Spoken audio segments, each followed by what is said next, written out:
Conservation groups are praising Senate lawmakers' recent budget proposal, which provides more than $100 million towards the state's Land and Water Conservation Fund, Parks and Recreation Fund, and Farmland Preservation Trust Fund. The budget also includes $1.5 billion in federally funded grants for businesses impacted by the pandemic, more than $1 billion in water and sewer rehabilitations, and $700 million to expand rural broadband. Tim Geswicki of the North Carolina Wildlife Federation says the money comes at a time when the demand for outdoor recreation is spiking, and he believes it will only continue to increase. Hunting licenses increased 20% last year. Fishing licenses exploded over 90% increase in licensing sales.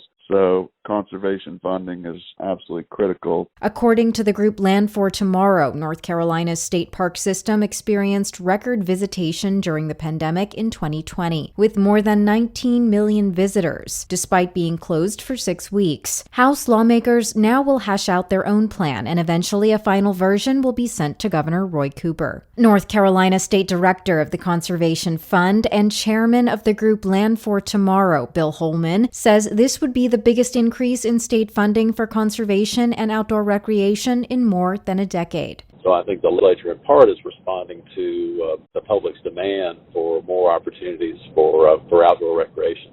Geswicki adds that outdoor recreation continues to be a major driver of the state's economy, accounting for some $28 billion per year in consumer spending. We're pleased that the Senate has realized the need for supporting our green infrastructure, as North Carolina is certainly one of the most rapidly developing states in the country, and people come here for our climate and our mountains and our coast. The Senate budget also includes $40 million for state parks' water and sewer projects, $9 million for Pisgah View State Park, and $15 million for state historic sites. For North Carolina News Service, I'm Nadia Ramlagan.